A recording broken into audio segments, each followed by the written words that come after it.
संबंध। उपर्युक्त श्लोक में सात्विक त्यागी को यानी निष्काम भाव से कर्तव्य कर्म का अनुष्ठान करने वाले कर्मयोगी को सच्चा त्यागी बतलाया।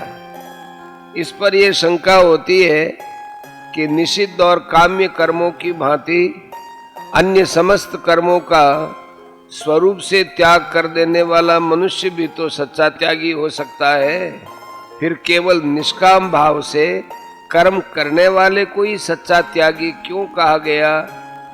इस शंका के समाधान में आगे कहते हैं, नहीं देहभृता शक्यम त्यक्तुम कर्माण्यशेषतः यस्तु कर्म फल त्यागी स त्यागीत्यभिधीयते। क्योंकि शरीरधारी किसी भी मनुष्य के द्वारा संपूर्णता से सब कर्मों का त्याग किया जाना शक्य नहीं है, इसलिए जो कर्म फल का त्यागी है वही त्यागी है, ये कहा जाता है। प्रश्न, यहाँ देह भृता पद किसका वाचक है और उसके द्वारा संपूर्णता से सब कर्मों का ग्रहण किया जाना शक्य नहीं है, इस कथन का क्या भाव है? उत्तर, जिनके द्वारा देह का धारण पोषण किया जाता है ऐसे समस्त मनुष्य समुदाय का वाचक यह देह भृता पद है। अतः शरीरधारी किसी भी मनुष्य के लिए संपूर्णता से सब कर्मों का त्याग कर देना शक्य नहीं है। इस कथन से ये भाव दिखलाया गया है कि कोई भी देहधारी मनुष्य बिना कर्म किए रह नहीं सकता, क्योंकि बिना कर्म किए शरीर का निर्वाह ही नहीं हो सकता। इसलिए मनुष्य किसी भी आश्रम में क्यों न रहता हो, जब तक वह जीवित रहेगा तब तक उसे अपनी परिस्थिति के अनुसार खाना पीना, सोना बैठना, चलना फिरना और बोलना आदि कुछ न कुछ तो कर्म करना ही पड़ेगा। अतएव संपूर्णता से सब कर्मों का स्वरूप से त्याग किया जाना संभव नहीं है। प्रश्न, कर्म फल त्यागी पद किस मनुष्य का वाचक है और जो कर्म फल का त्यागी है वही त्यागी है, इस कथन का क्या भाव है? उत्तर, कर्म और उनके फल में ममता, आसक्ति और कामना का त्याग करके शास्त्र विहित कर्तव्य कर्मों का अनुष्ठान करने वाले कर्मयोगी का वाचक यहाँ कर्म फल त्यागी पद है। अतः जो कर्म फल का त्यागी है वही त्यागी है। इस कथन से यहाँ ये भाव दिखलाया गया है कि मनुष्य मात्र को कुछ न कुछ कर्म करने ही पड़ते हैं, बिना कर्म किए कोई रह ही नहीं सकता। इसलिए जो निषिद्ध और काम्य कर्मों का सर्वथा त्याग करके यथावश्यक शास्त्र विहित कर्तव्य कर्मों का अनुष्ठान करता रहता है तथा उन कर्मों में और उनके फल में ममता, आसक्ति और कामना का सर्वथा त्याग कर देता है, वही सच्चा त्यागी है। ऊपर से इंद्रियों की क्रियाओं का संयमन करके मन से विषयों का चिंतन करने वाला मनुष्य त्यागी नहीं है तथा अहमता, ममता और आसक्ति के रहते हुए शास्त्र विहित यज्ञ, दान और तप आदि कर्तव्य कर्मों का स्वरूप से त्याग कर देने वाला भी त्यागी नहीं है। संबंध। पूर्व श्लोक में यह बात कही गई कि जो कर्म फल का त्यागी है वही त्यागी है। इस पर यह शंका हो सकती है कि कर्मों का फल न चाहने पर भी किए हुए कर्म अपना फल दिए बिना नष्ट नहीं हो सकते। जैसे बोया हुआ बीज समय पर अपने आप वृक्ष को उत्पन्न कर देता है, वैसे ही किए हुए कर्म का फल भी किसी न किसी जन्म में सबको अवश्य भोगना पड़ता है। इसलिए केवल कर्म फल के त्याग से मनुष्य त्यागी यानी कर्म बंधन से रहित कैसे हो सकता है? इस शंका की निवृत्ति के लिए कहते हैं, अनिष्टमिष्टं मिश्रं च त्रिविधं कर्मणः फलम् भवत्यत्यागिनां प्रेत्य न तु सन्यासिनां क्वचित्। कर्म फल का त्याग न करने वाले मनुष्यों के कर्मों का तो अच्छा बुरा और मिला हुआ ऐसे 3 प्रकार का फल मरने के पश्चात अवश्य होता है, किंतु कर्म फल का त्याग कर देने वाले मनुष्यों के कर्मों का फल किसी काल में भी नहीं होता। प्रश्न, अत्यागी नाम पद किन मनुष्यों का वाचक है तथा उनके कर्मों का अच्छा बुरा और मिला हुआ 3 प्रकार का फल क्या है और वह मरने के पश्चात अवश्य होता है, इस कथन का क्या भाव है? उत्तर, जिन्होंने अपने द्वारा किए जाने वाले कर्मों में और उनके फल में ममता, आसक्ति और कामना का त्याग नहीं किया है, जो आसक्ति और फलेच्छा पूर्वक सब प्रकार के कर्म करने वाले हैं, ऐसे सर्वसाधारण प्राकृत मनुष्यों का वाचक यहाँ अत्यागी नाम पद है। उनके द्वारा किए हुए शुभ कर्मों का जो स्वर्ग आदि की प्राप्ति या अन्य किसी प्रकार के सांसारिक इष्ट भोगों की प्राप्ति रूप फल है, वह अच्छा फल है, तथा उनके द्वारा किए हुए पाप कर्मों का जो पशु पक्षी कीट पतंग और वृक्ष आदि तिर्यक योनियों की प्राप्ति या नरकों की प्राप्ति अथवा अन्य किसी प्रकार के दुखों की प्राप्ति रूप फल है, वो बुरा फल है।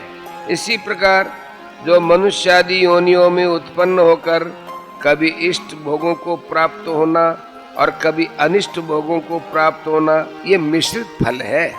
यही उनके कर्मों का 3 प्रकार का फल है। यह 3 प्रकार का फल उन लोगों को मरने के बाद अवश्य प्राप्त होता है।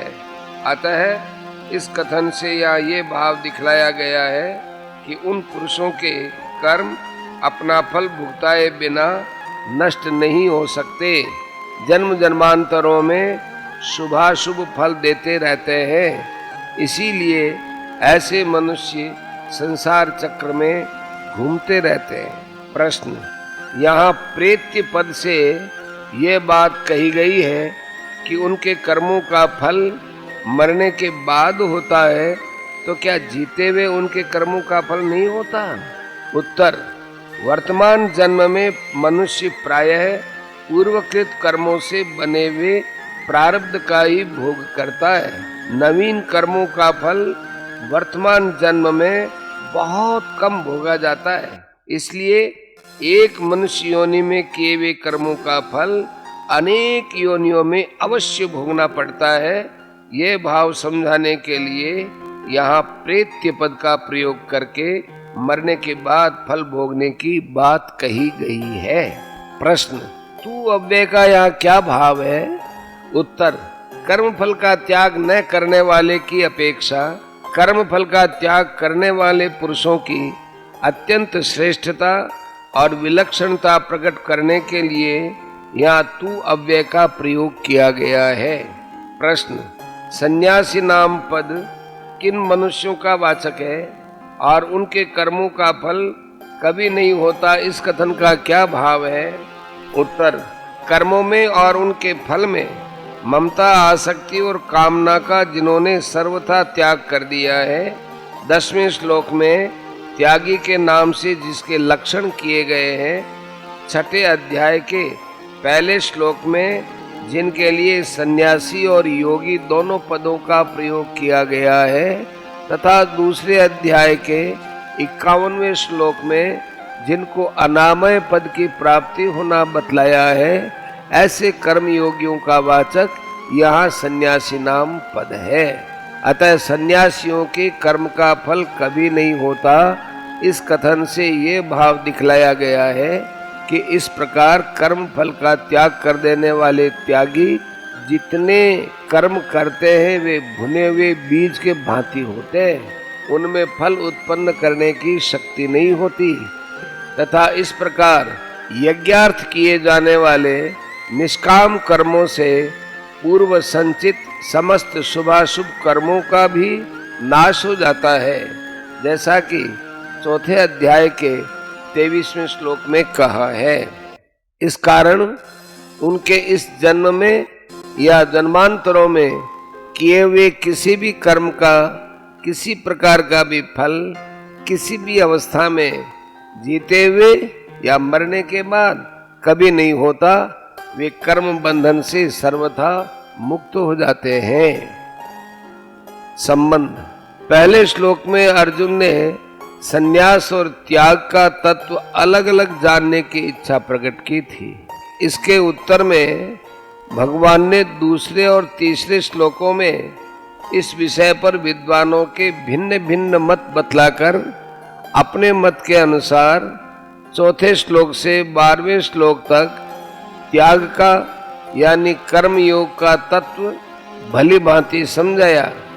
अब संन्यास का यानी सांख्य योग का तत्व समझाने के लिए पहले सांख्य सिद्धांत के अनुसार कर्मों की सिद्धि में 5 हेतु बतलाते हैं। पंचैतानि महाबाहो कारणानि निबोध में सांख्ये कृतान्ते प्रोक्तानि सिद्धये सर्वकर्मणां। हे महाबाहो, संपूर्ण कर्मों की सिद्धि के ये 5 हेतु कर्मों का अंत करने के लिए उपाय बतलाने वाले सांख्य शास्त्र में कहे गए हैं। इनको तू मुझसे भली भांति जान। प्रश्न। सर्वकर्मणाम पद यहाँ किन कर्मों का वाचक है और उनकी सिद्धि क्या है? उत्तर। सर्वकर्मणाम पद यहाँ शास्त्रविहित और निषिद्ध सभी प्रकार के कर्मों का वाचक है तथा किसी भी कर्म का पूर्ण हो जाना यानी उसका बन जाना ही उसकी सिद्धि है। प्रश्न। कृतांते विशेषण के सहित सांख्य पद किसका वाचक है तथा उसमें संपूर्ण कर्मों की सिद्धि के लिए 5 हेतु बतलाए गए हैं, उनको तू जान। इस कथन का क्या भाव है? उत्तर। कृत नाम कर्मों का है, अतः जिस शास्त्र में उनके समाप्त करने का उपाय बतलाया गया हो उसका नाम कृतांत है। सांख्य का अर्थ ज्ञान है।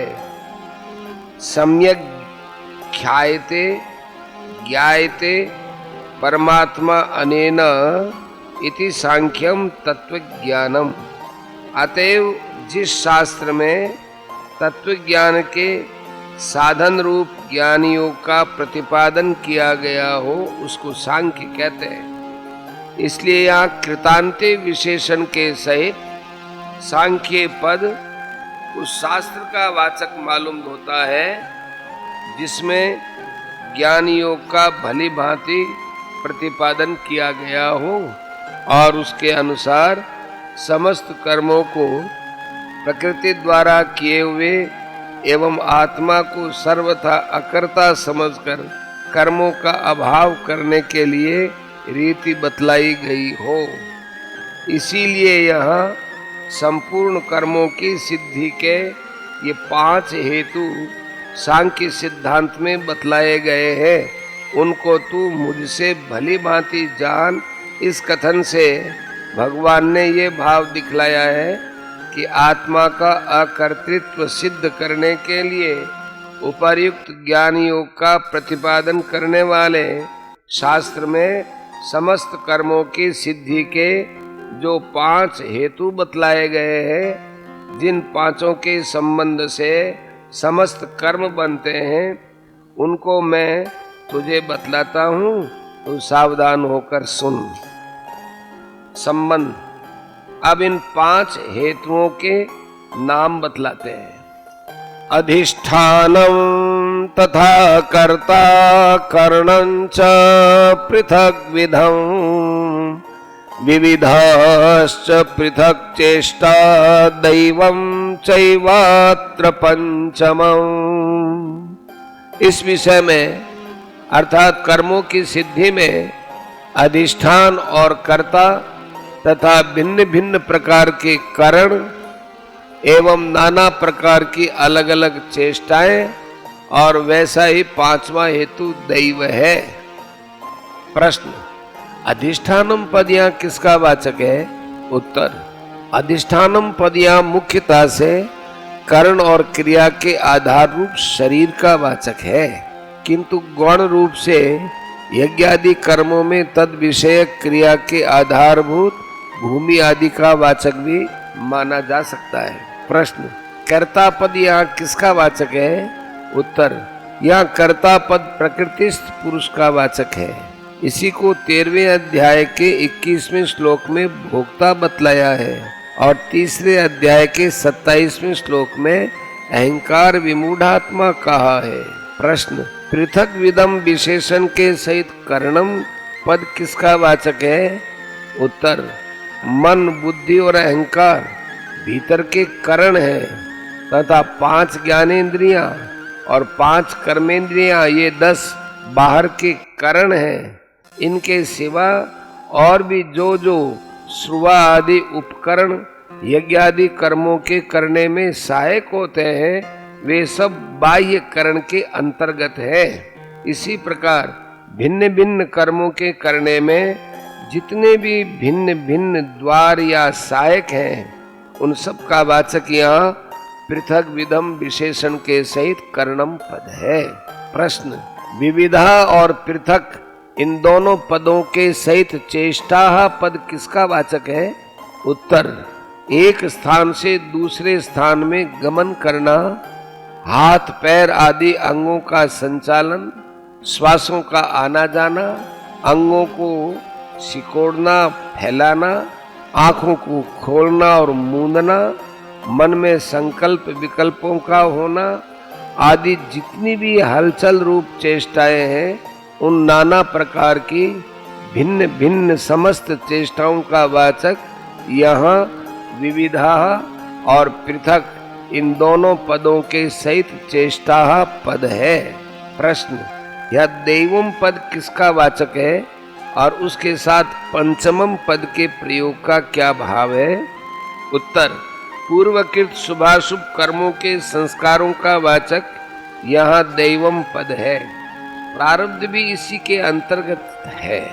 बहुत लोग इसे अदृष्ट भी कहते हैं। इसके साथ पंचमम पद का प्रयोग करके पंच संख्या की पूर्ति दिखलाई गई है।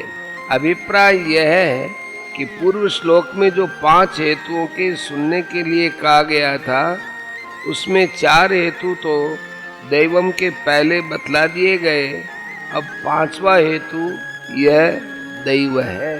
शरीर वांग मनोभिर्यत् कर्म प्रारभते नर, न्याय्यं वा विपरीतं वा पंचैते तस्य हेतवः। मनुष्य मन, वाणी और शरीर से शास्त्रानुकूल अथवा विपरीत जो कुछ भी कर्म करता है, उसके ये 5 कारण हैं। प्रश्न, नर पद यहाँ किसका वाचक है और इसके प्रयोग का क्या भाव है? उत्तर, नर पद यहाँ मनुष्य का वाचक है। इसका प्रयोग करके ये भाव दिखलाया गया है कि मनुष्य शरीर में ही जीव पुण्य और पाप रूप नवीन कर्म कर सकता है। अन्य सब भोग योनियां हैं, उनमें पूर्वकृत कर्मों का फल भोगा जाता है, नवीन कर्म करने का अधिकार नहीं है। प्रश्न, शरीर वांग मनोभी पद में शरीर शब्द से किसका, वाक से किसका और मन से किसका ग्रहण होता है तथा यहाँ इस पद के प्रयोग का क्या भाव है? उत्तर, उपर्युक्त पद में शरीर शब्द से वाणी के सिवा समस्त इंद्रियों के सहित स्थूल शरीर को लेना चाहिए। वाक शब्द का अर्थ वाणी समझना चाहिए और मनस शब्द से समस्त अंतःकरण को लेना चाहिए। मनुष्य जितने भी पुण्य पाप रूप कर्म करता है उन सबको शास्त्रकारों ने कायिक, वाचिक और मानसिक इस प्रकार 3 भेदों में विभक्त किया है। अतः यहाँ इस पद का प्रयोग करके समस्त शुभाशुभ कर्मों का समाहार किया गया है। प्रश्न, न्याय्यम पद किस कर्म का वाचक है? उत्तर, वर्ण, आश्रम, प्रकृति और परिस्थिति के भेद से जिसके लिए जो कर्तव्य कर्म माने गए हैं उन न्याय पूर्वक किए जाने वाले यज्ञ, दान, तप, विद्याध्ययन, युद्ध, कृषि, गोरक्षा, व्यापार, सेवा आदि समस्त शास्त्र विहित कर्मों के समुदाय का वाचक यहाँ न्याय्यम पद है। प्रश्न, विपरीतम पद किस कर्म का वाचक है? उत्तर, वर्ण, आश्रम, प्रकृति और परिस्थिति के भेद से जिसके लिए जिन कर्मों के करने का शास्त्र में निषेध किया गया है तथा जो कर्म नीति और धर्म के प्रतिकूल है, ऐसे असत्य भाषण, चोरी, व्यभिचार, हिंसा, मद्यपान, अभक्ष्य भक्षण आदि समस्त पाप कर्मों का वाचक यहाँ विपरीतम पद है। प्रश्न, यत पद के सहित कर्म पद किसका वाचक है और उसके ये 5 कारण है, इस कथन का क्या अभिप्राय है? उत्तर, यत पद के सहित कर्म पद यहाँ मन, वाणी और शरीर द्वारा किए जाने वाले जितने भी पुण्य और पाप रूप कर्म हैं, जिनका इस जन्म और जन्मांतर में जीव को फल भोगना पड़ता है, उन समस्त कर्मों का वाचक है तथा उसके ये 5 कारण हैं। इस वाक्य से ये भाव दिखलाया गया है कि इन 5 के संयोग के बिना कोई भी कर्म बन ही नहीं सकता। जितने भी शुभाशुभ कर्म होते हैं इन 5 के संयोग से ही होते हैं। इनमें से किसी एक के न रहने से कर्म नहीं बन सकता। इसलिए बिना कर्तापन के किया जाने वाला कर्म वास्तव में कर्म नहीं है। ये बात 17वें श्लोक में कही गई है।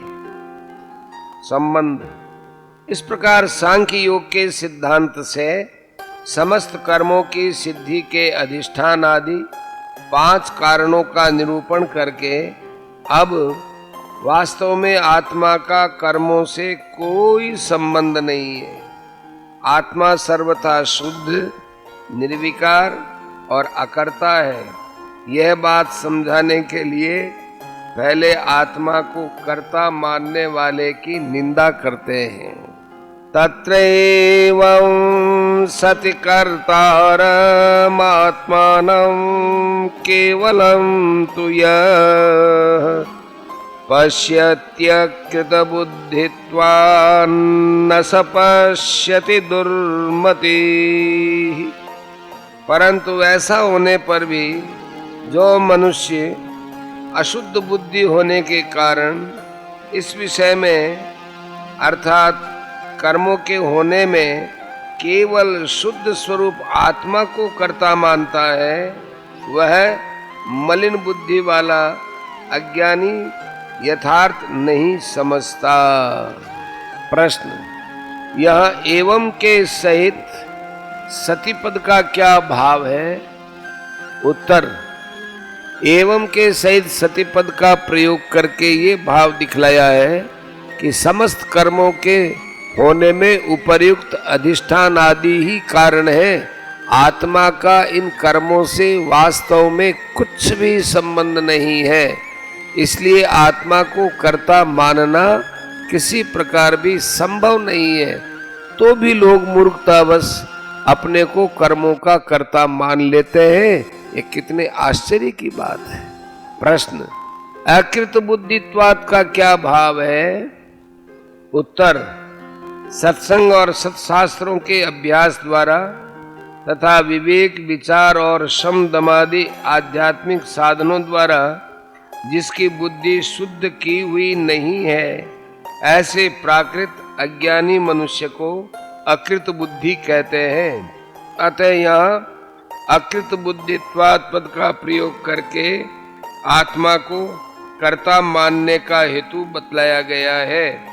अभिप्राय यह है कि वास्तव में आत्मा का कर्मों से कुछ भी संबंध न होने पर भी बुद्धि में विवेक शक्ति न रहने के कारण अज्ञानवश मनुष्य आत्मा को कर्ता मान बैठता है। प्रश्न, आत्मानम पद के साथ केवलम विशेषण के प्रयोग का क्या भाव है? उत्तर, केवलम विशेषण के प्रयोग से आत्मा के यथार्थ स्वरूप का लक्षण किया गया है। अभिप्राय यह है कि आत्मा का यथार्थ स्वरूप केवल यानी सर्वथा शुद्ध, निर्विकार और असंग है। श्रुतियों में भी कहा गया है कि असंगो इहम पुरुषः, बृहदारण्यक में। यह आत्मा वास्तव में सर्वथा असंग है। अतः असंग आत्मा का कर्मों के साथ संबंध जोड़कर उसे कर्मों का कर्ता मानना अत्यंत विपरीत है। प्रश्न, स के साथ दुर्मति विशेषण देकर यह कहने का क्या अभिप्राय है कि वह यथार्थ नहीं समझता?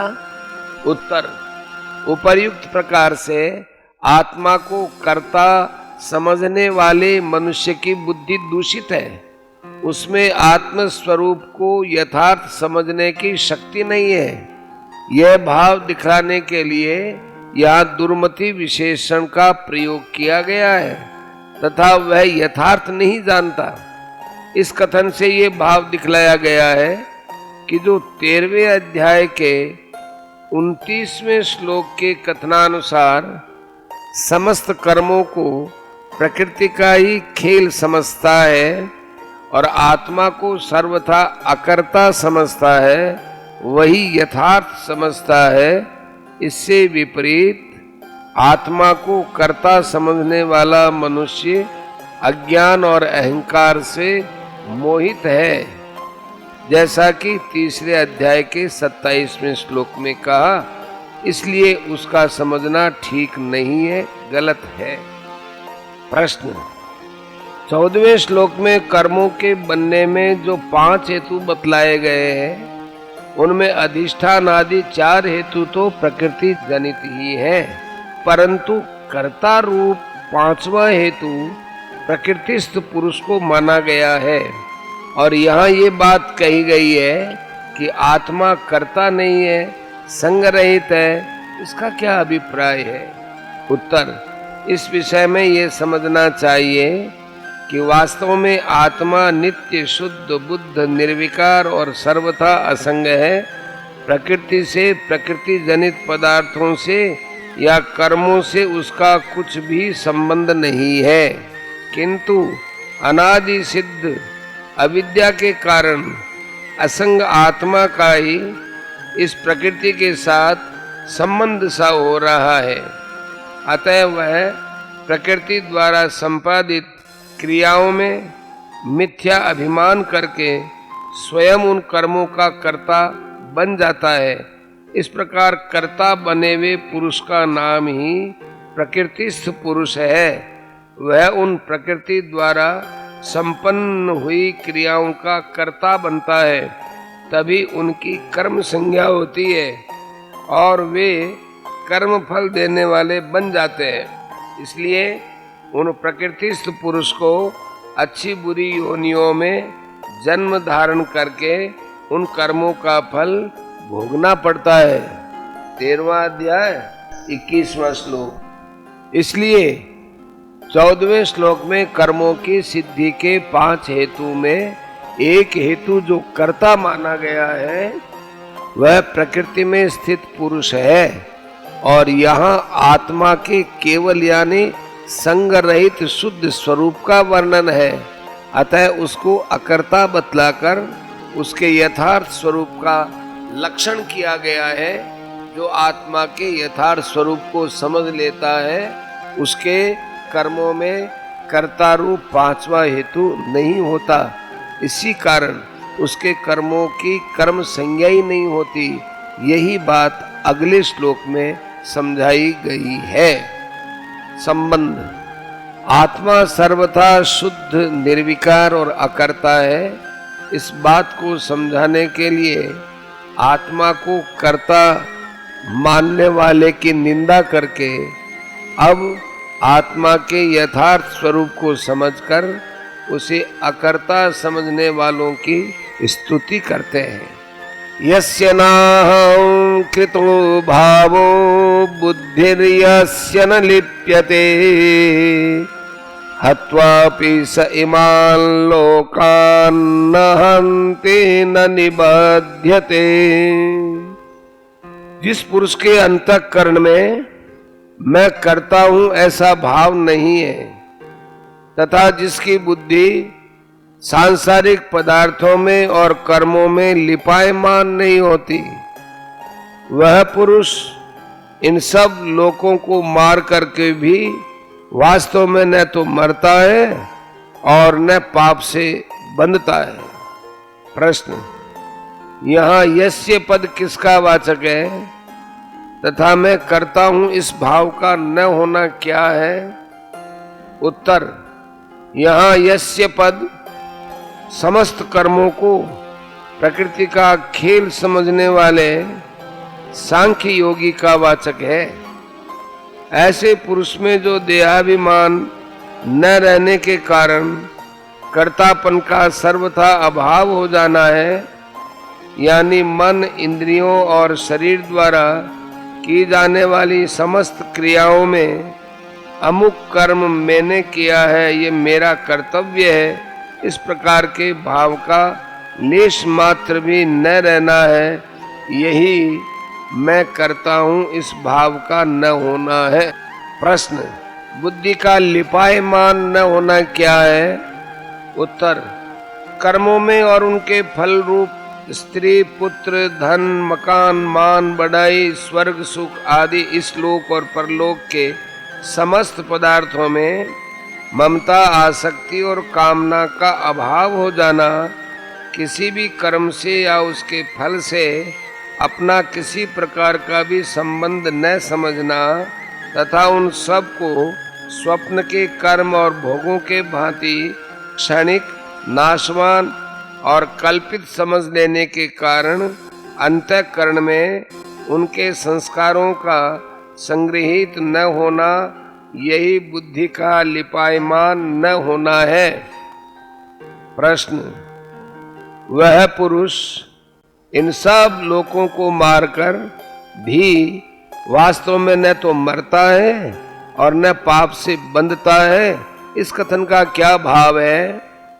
उत्तर: इससे ये भाव दिखलाया गया है कि उपर्युक्त प्रकार से आत्म स्वरूप को भली भांति जान लेने के कारण जिसका अज्ञान जनित अहम भाव सर्वथा नष्ट हो गया है, मन, बुद्धि, इंद्रियां और शरीर में अहंता, ममता का सर्वथा अभाव हो जाने के कारण उनके द्वारा होने वाले कर्मों से या उनके फल से जिसका किंचन मात्र भी संबंध नहीं रहा है, उस पुरुष के मन, बुद्धि और इंद्रियों द्वारा जो लोक संग्रहार्थ प्रारब्धानुसार कर्म किए जाते हैं, वे सब शास्त्रानुकूल और सबका हित करने वाले ही होते हैं। क्योंकि अहंता, ममता, आसक्ति और स्वार्थ बुद्धि का अभाव हो जाने के बाद पाप कर्मों के आचरण का कोई कारण नहीं रह जाता। अतः जैसे अग्नि, वायु और जल आदि के द्वारा प्रारब्धवश किसी प्राणी की मृत्यु हो जाए तो वे अग्नि, वायु आदि न तो वास्तव में उस प्राणी को मारने वाले हैं और न वे उस कर्म से बंधते हैं, उसी प्रकार उपर्युक्त महापुरुष लोक दृष्टि से स्वधर्म पालन करते समय यज्ञ, दान और तप आदि शुभ कर्मों को करके उनका कर्ता नहीं बनता और उनके फल से नहीं बनता। इसमें तो कहना ही क्या है, किंतु क्षात्र धर्म जैसे किसी कारण से योग्यता प्राप्त हो जाने पर समस्त प्राणियों का संहार रूप क्रूर कर्म करके भी उसका वह कर्ता नहीं बनता और उसके फल में भी नहीं बंधता, अर्थात लोक दृष्टि से समस्त कर्म करता हुआ भी वह उन कर्मों से सर्वथा बंधन रहित ही है। अभिप्राय यह है कि जैसे भगवान संपूर्ण जगत की उत्पत्ति, पालन और संहार आदि कार्य करते हुए भी वास्तव में उनके कर्ता नहीं है, जैसा कि चौथे अध्याय के 13वें श्लोक में कहा है, और उन कर्मों से उनका कोई संबंध नहीं है, जैसा कि चौथे अध्याय के 14वें और 9वें अध्याय के 9वें श्लोक में कहा है। उसी प्रकार सांख्य योग का भी उसके मन, बुद्धि और इंद्रियों द्वारा होने वाले समस्त कर्मों से कुछ भी संबंध नहीं रहता।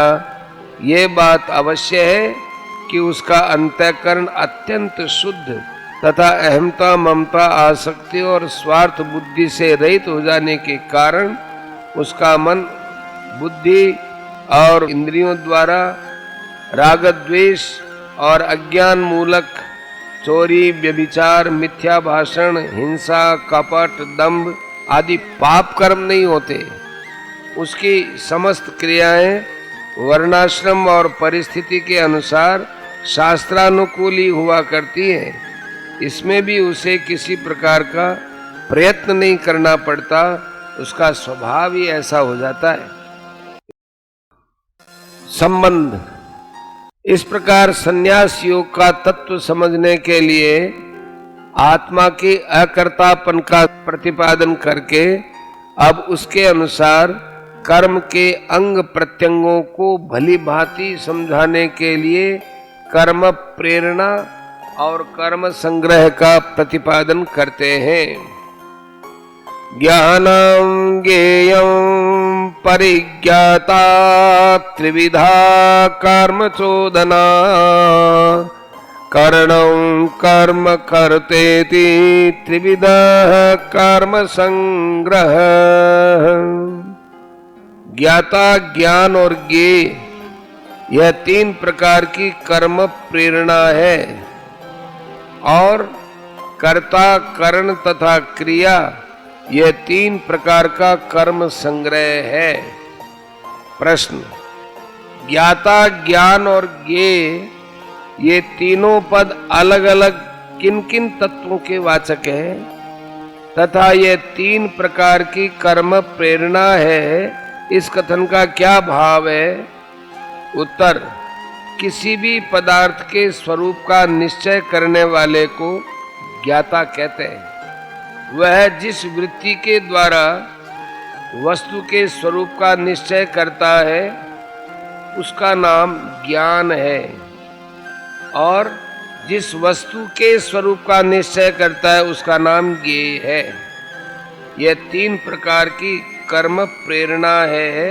इस कथन से ये भाव दिखलाया गया है कि इन तीनों के संयोग से ही मनुष्य की कर्म में प्रवृत्ति होती है, अर्थात इन तीनों का संबंध ही मनुष्य को कर्म में प्रवृत्त करने वाला है। क्योंकि जब अधिकारी मनुष्य ज्ञान वृत्ति द्वारा ये निश्चय कर लेता है कि अमुक अमुक वस्तु द्वारा अमुक अमुक प्रकार से अमुक कर्म मुझे करना है, तभी उसकी उस कर्म में प्रवृत्ति होती है। प्रश्न। कर्ता, करण और कर्म ये तीनों पद अलग अलग किन किन तत्वों के वाचक हैं तथा यह 3 प्रकार का कर्म संग्रह है, इस कथन का क्या भाव है? उत्तर। देखना, सुनना, समझना, स्मरण करना, खाना पीना आदि समस्त क्रियाओं को करने वाला प्रकृतिस्थ पुरुष है, वो कर्ता कहलाता है। उसके जिन मन, बुद्धि और इंद्रियों के द्वारा उपर्युक्त समस्त क्रियाएं की जाती हैं उनका वाचक करण पद है और उपर्युक्त समस्त क्रियाओं का वाचक यहाँ कर्म पद है। यह 3 प्रकार का कर्म संग्रह है। इस कथन से यह भाव दिखलाया गया है कि इन तीनों के संयोग से ही कर्म का संग्रह होता है, क्योंकि जब मनुष्य स्वयं कर्ता बनकर अपने मन, बुद्धि और इंद्रियों द्वारा क्रिया करके किसी कर्म को करता है तब कर्म बनता है। इसके बिना कोई भी कर्म बन ही नहीं सकता। 14वें श्लोक में जो कर्म की सिद्धि के अधिष्ठान आदि 5 हेतु बतलाए गए हैं, उनमें से अधिष्ठान और दैव को छोड़कर शेष तीनों को कर्म संग्रह नाम दिया गया है, क्योंकि उन 5 में भी उपर्युक्त 3 हेतु ही मुख्य हैं। संबंध। इस प्रकार सांख्य योग के सिद्धांत से कर्म चोदना यानी कर्म प्रेरणा और कर्म संग्रह का निरूपण करके अब तत्व ज्ञान में सहायक सात्विक भाव को ग्रहण कराने के लिए और उसके विरोधी राजस तामस भावों का त्याग कराने के लिए उपर्युक्त कर्म प्रेरणा और कर्म संग्रह के नाम से बतलाए हुए ज्ञान आदि में से ज्ञान, कर्म और कर्ता के सात्विक, राजस और तामस इस प्रकार त्रिविध भेद क्रम से बतलाने की प्रस्तावना करते हैं। ज्ञानम कर्म च कर्ता च त्रिधैव गुण भेदता प्रोच्यते गुण संख्याने यथावत् शृणुतान्यपि। गुणों की संख्या करने वाले शास्त्र में ज्ञान और कर्म तथा कर्ता गुणों के भेद से 3-3 प्रकार के ही कहे गए हैं। उनको तू मुझसे भली भांति सुन। प्रश्न। गुण संख्या ने पद किसका वाचक है तथा उसमें गुणों के भेद से 3-3 प्रकार के बतलाए हुए ज्ञान, कर्म और कर्ता को सुनने के लिए कहने का क्या अभिप्राय है? उत्तर। जिस शास्त्र में सत्व, रज और तम इन तीनों गुणों के संबंध से समस्त पदार्थों के भिन्न भिन्न भेदों की गणना की गई हो, ऐसे शास्त्र का वाचक गुण संख्या ने पद है। अतः उसमें बतलाए हुए गुणों के भेद से 3-3 प्रकार के ज्ञान, कर्म और कर्ता को सुनने के लिए कहकर भगवान ने उस शास्त्र को इस विषय में आदर दिया है और कहे जाने वाले उपदेश को ध्यान पूर्वक सुनने के लिए अर्जुन को सावधान किया है। ध्यान रहे कि ज्ञाता और कर्ता अलग अलग नहीं है। इस कारण भगवान ने ज्ञाता के भेद अलग नहीं बताए तथा कर्ण के भेद बुद्धि के और धृति के नाम से एवं ज्ञेय के भेद सुख के नाम से आगे बतलाएंगे। इस कारण यहाँ पूर्वोक्त 6 पदार्थों में से 3 के ही भेद पहले बतलाने का संकेत किया है। संबंध। पूर्व श्लोक में जो ज्ञान, कर्म और कर्ता के सात्विक, राजस और तामस भेद क्रमशः बतलाने की प्रस्तावना की थी, उसके अनुसार पहले सात्विक ज्ञान के लक्षण बतलाते हैं। सर्वभूतेषु येनैकं भावमव्ययमीक्षते अविभक्तं विभक्तेषु तज्ज्ञानं विद्धि सात्विकं। जिस ज्ञान से मनुष्य पृथक पृथक सब भूतों में एक अविनाशी परमात्म भाव को विभाग रहित समभाव में स्थित देखता है, उस ज्ञान को तो तू सात्विक जान। प्रश्न। येन पद यहाँ किसका वाचक है तथा उसके द्वारा पृथक पृथक भूतों में एक अविनाशी परमात्म भाव को विभाग रहित देखना क्या है? उत्तर, येन पद यहाँ सांख्य योग के साधन से होने वाले उस अनुभव का वाचक है जिसका वर्णन 6ठे अध्याय के 29वें श्लोक में और 13वें अध्याय के 27वें श्लोक में किया गया है। तथा जिस प्रकार आकाश तत्व को जानने वाला मनुष्य घड़ा, मकान, गुफा, स्वर्ग, पाताल और समस्त वस्तुओं के सहित संपूर्ण ब्रह्मांड में एक ही आकाश तत्व को देखता है, वैसे ही लोक दृष्टि से भिन्न भिन्न प्रतीत होने वाले समस्त चराचर प्राणियों में उस अनुभव के द्वारा जो एक अद्वितीय, अविनाशी, निर्विकार ज्ञान स्वरूप परमात्मा भाव को विभाग रहित समभाव से व्याप्त देखना है, अर्थात लोक दृष्टि से भिन्न भिन्न प्रतीत होने वाले समस्त प्राणियों को और अपने स्वयं को एक अविनाशी परमात्मा से अभिन्न समझना है। यही पृथक पृथक भूतों में एक अविनाशी परमात्म भाव को विभाग रहित देखना है। प्रश्न, उस ज्ञान को तू सात्विक जान, इस कथन का क्या भाव है? उत्तर, इस कथन से भगवान ने ये भाव दिखलाया है कि जो ऐसा यथार्थ अनुभव है वही वास्तव में सात्विक ज्ञान यानी सच्चा ज्ञान है। अतः कल्याणकामी मनुष्य को इसे ही प्राप्त करने की चेष्टा करनी चाहिए। इसके विपरीत जितने भी सांसारिक ज्ञान हैं वे नाम मात्र के ही ज्ञान हैं, वास्तविक ज्ञान नहीं है।